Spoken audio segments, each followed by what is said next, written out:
اعوذ باللہ من الشیطان الرجیم، بسم اللہ الرحمن الرحیم۔ ناظرین کرام، آپ کو سید جواد احمد کا مدبانہ سلام۔ ناظرین کرام، بہت گہما گہمی تھی پچھلے 2-3 مہینوں سے، سیاسی طور پر بڑی ہلچل مچی ہوئی تھی اور لگتا تھا کہ یہ حکومت اب گئی کہ اب بہت بڑے بڑے جلسے، ریلیاں، اور اس کا جو مین پوائنٹ تھا وہ تھا کہ اسمبلیوں سے استعفے دیں گے تو سندھ اسمبلی سے جب استعفے دیں گے اور وہ پوری نہیں ہوگی، الیکٹورل کالج پورا نہیں ہوگا، سینیٹ کے انتخاب نہیں ہو سکیں گے تو ایک آئینی خلا پیدا ہو جائے گا، تو جس کی بیس پہ پھر جو ہے حکومت کو گھر بھیجا جا سکے گا۔ یہ ایک بڑا جینون اور بڑی ٹھوس قسم کی حکمت عملی تھی اپوزیشن کی، اور وہ اسی پہ کام کر رہی تھی کہ یکا یک جناب آصف علی زرداری صاحب نے وہ کہتے ہیں نا کہ بیچ چوراہے میں ہنڈیا پھوڑ دی، اور وہ کشتی میں جا کے انہوں نے عین طوفان مجدہار میں جا کے سوراخ کر دیا۔ انہوں نے پہلے اس کو استعفوں کو میاں صاحب کی واپسی سے مشروط کیا، اور بعد میں ایک اور انہوں نے ڈفلی بجا دی کہ جی ان ہاؤس تبدیلی۔ تو اگر سندھ اسمبلی نہیں ٹوٹتی ہے اور اگر پیپلز پارٹی استعفے نہیں دیتی ہے، پھر تو جتنے مرضی آپ استعفے دے دیں ان کا تو فائدہ ہی کوئی نہیں ہے۔ مطلب جتنے استعفے دیں گے وہ ضمنی انتخابات ہو جائیں گے اس پہ، تو اس کا تو کوئی اثر نہیں ہوتا۔ تو یہ صرف اور صرف پیپلز پارٹی ہی تھی جس کی وجہ سے یہ چیز ہو سکنی تھی، اور وہ اب نہیں ہوئی ہے۔ تو ہم بڑے اعتماد سے کہہ سکتے ہیں کہ پی ڈی ایم کی تحریک اب ناکام ہو چکی ہے، اور باقی 2.5 سال بھی اب آپ کو یہی حکومت برداشت کرنی پڑے گی۔ اچھا، یہ ہے آصف علی زرداری نے کیوں کیا ہے، اس کے لیے میں آپ کو تھوڑا سا صرف ماضی میں لے کے جاؤں گا، زیادہ نہیں۔ مطلب وہ وقت ایسا نہیں رہا کیونکہ بہت تیزی سے وقت تبدیل ہو جاتے ہیں، تو صرف آپ کی یاد دہانی کے لیے کہ جب 2007 27 دسمبر کو محترمہ بے نظیر بھٹو بم دھماکے میں جاں بحق ہو گئی تھیں، تو اس کے فوراً بعد وہ ایک وصیت آ گئی تھی۔ وہ اب آپ بہتر سمجھ سکتے ہیں وہ کہاں سے آئی تھی، وہ اصلی تھی نقلی تھی، جس کی روح سے جناب آصف علی زرداری، جن کا پیپلز پارٹی میں کوئی رول نہیں تھا، ان کو پارٹی سے نکالا ہوا تھا، وہ ایک دم صدر بن گئے اس کے، اور وہ سمپتھی ووٹ ملا اور پیپلز پارٹی اقتدار میں آ گئی۔ اب آصف علی زرداری، اب چونکہ میں زیادہ ماضی میں نہیں جانا چاہتا، لیکن کرپشن کے بے تاج بادشاہ، مسٹر 10% ان کا نام، بے تحاشا ان پہ الزامات، مقدمے، واٹ اینڈ واٹ ناٹ۔ تو وہ جب انہوں نے، وہ آپ کو مشہور و معروف ان کا بیان یاد ہوگا کہ جب وہ کر کے آئے تھے کہ جی وکلات تحریک میں کہ جی ججز بحال ہوں گے، تو وہ اقتدار میں آ کے تو اس سے مکر گئے، اور انہوں نے بڑے آرام سے کہا تھا کہ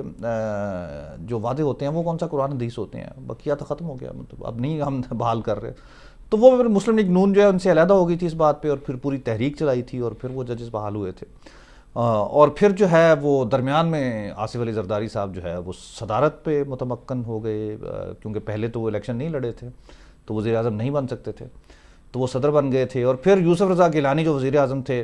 ان کو کورٹ نے حکم دیا تھا کہ آپ سوئس گورنمنٹ کو لیٹر لکھیں، اور ان سے جو $6 کروڑ $60 ملین جو ایک رقم بنتی تھی حکومت پاکستان کو ادا ہو سکتی تھی، جو کہ آصف علی زرداری کے کرپشن سے کمائے گئے اکاؤنٹس میں پڑی تھی، تو وہ آ سکتی تھی، لیکن وہ گیلانی صاحب اڑ گئے، اور وہ 3-4 سال کیس چلتا رہا، آخر کار انہیں توہین عدالت پہ جو ہے وہ برطرف کر دیا گیا۔ اور پھر راجہ پرویز اشرف نے جب وہ لیٹر لکھا تو اس وقت تک وہ ٹائم بار ہو چکا ہوا تھا۔ تو آصف علی زرداری جو ہیں وہ بڑے محفوظ طریقے سے یوسف رضا گیلانی کی قربانی کے سبب اس سے نکل آئے تھے،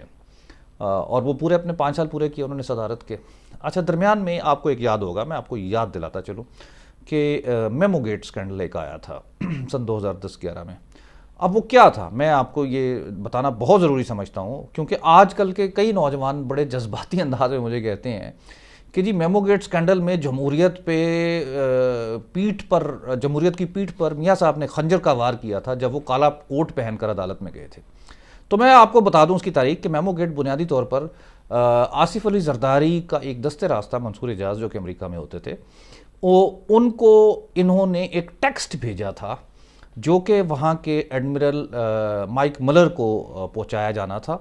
اور اس میں یہ لکھا گیا تھا کہ یہاں پاکستانی فوج ان سے ناخوش ہے اور وہ اس کا آصف علی زرداری کا تختہ الٹنا چاہتی ہے، اس لیے مائک ملر جو ہیں وہ اپنا اثر و رسوخ استعمال کر کے امریکی حکومت سے کہہ کے تو پاکستانی فوج کو اس کام سے روکیں۔ اب دیکھا جائے تو پہلی بات تو یہ ہے کہ یہ اس بات کا کوئی ثبوت نہیں تھا کہ یہ واقعی ہو رہا تھا، یہ ساری مطلب ان ایئر باتیں تھیں. اور نمبر 2، اگر یہ فار ایگزامپل ایک لمحے کو اگر یہ کر لیا جائے کہ اگر یہ ہو بھی رہا تھا تو یہ ہمارا اندرونی معاملہ تھا نا بھیا. آپ تو بالکل ہماری اندرونی معاملات میں ایک بیرونی طاقت کو ڈائریکٹ آپ نے خط لکھ کر، تو یہ تو ایون بغاوت میں تو کہوں گا یہ تو چیز آتی ہے. ملک کی وقار سے بغاوت آپ کر رہے ہیں اسٹریٹ اوے. خیر وہ جب آیا وہ منظر عام پر فائنینشیل ٹائم میں وہ چھپ گیا پر پورا لیٹر، آصف علی زرداری ظاہر ہے مکر گئے. تو انہوں نے کہا اچھا جی وہ اپنا ذرا بلیک بیری اس وقت ہوتے تھے کہ یہ فون دکھا دیں جس کے ذریعے بھیجا گیا تھا، وہ اس سے بھی مکر گئے. عدالت نے پھر انہیں ہر صورت، امریکہ میں حسین حقانی جو سفیر تھے وہ لوپ میں تھے، ان کو بلایا گیا، وہ عدالت میں پیش ہو رہے تھے. لیکن جب بات کھلتی نظر آئی کہ اب تو پکڑے جائیں گے، اب تو یہ بلیک بیری دینا پڑے گا اور وہ سب کچھ جو ہے وہ واضح ہو جائے گا، تو حسین حقانی جو ہیں وہ دبئی والدہ کی علالت کا ایک بہانہ کر کے تو چلے گئے. اور ماشاءاللہ وہ ابھی تک تشریف واپس نہیں لائے ہیں. 10-11 سال ہو گئے ہیں حسین حقانی وطن واپس تشریف نہیں لائے ہیں. اور میاں صاحب اس وقت آصف علی زرداری کی اس کبھی حرکت کے رد عمل کے طور پر کورٹ گئے تھے، عدالت میں گئے تھے، اور انہوں نے کہا تھا کہ ہم اس اقدام کی مذمت کرتے ہیں اور ہم اس اقدام کے دفاع میں، اس کے خلاف جو دفاع ہے اس میں جس حد تک ہوا وہ جائیں گے. تو بالکل صحیح بات ہے، بالکل سچی بات ہے. اب اس میں مجھے بتا دیں کہ اس میں جمہوریت کہاں آ گئی اور خنجر کہاں سے ہو گیا اور پیٹھ میں کہاں سے گھونپا گیا. یہ ساری باتیں ناظرین میرا خیال ہے اتنی سمجھ رکھتے ہیں. اچھا اس کے بعد آصف علی زرداری جو ہیں وہ جب الیکشن ہو گئے، پیپلز پارٹی بری طرح ہار گئی تو وہ ایک دم بس ملک چھوڑ کے بھاگ گئے، اور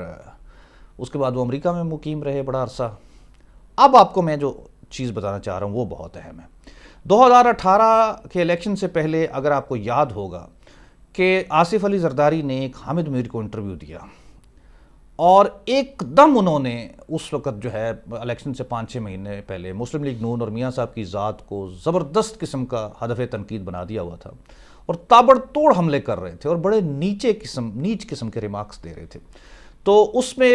انہوں نے کہا کہ جی کہ آپ کے خلاف تو نیب کے مقدمات ہے، تو اگر آپ تو وطن واپس آ گئے تو آپ کو ڈر نہیں لگتا. تو ان کا ایک بہت تاریخی جملہ تھا کہ چیئرمین نیب کی کیا مجال کہ مجھ پر ہاتھ ڈالے. تو میرا خیال ہے مزید میں کچھ بات نہیں کہہ سکتا کہ واقفان حال جانتے ہیں کہ وہ کیوں کہہ رہے تھے اور وہ کیوں میاں صاحب پہ تنقید کر رہے تھے.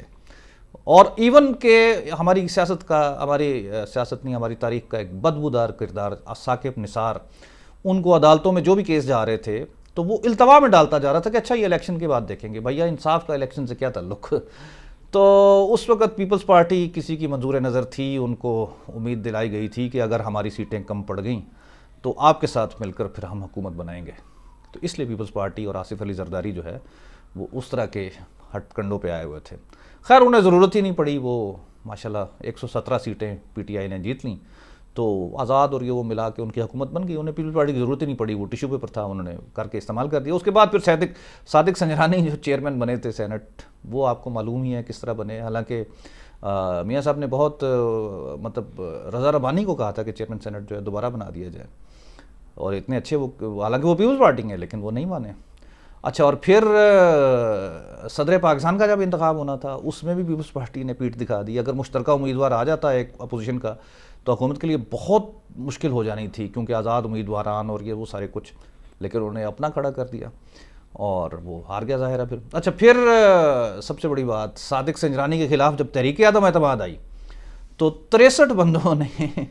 وہ ہاتھ، جب ووٹنگ ہوئی تو کھڑے ہو کر جو ہے وہ صادق سنجرانی کے خلاف تحریک عدم اعتماد میں ووٹ دیا. لیکن جب خفیہ ووٹ کا موقع آیا تو وہ 63-50 رہ گئے. اب وہ 13 کون تھے؟ وہ پیپلز پارٹی کے علاوہ اور کون ہو سکتے ہیں ظاہر ہے.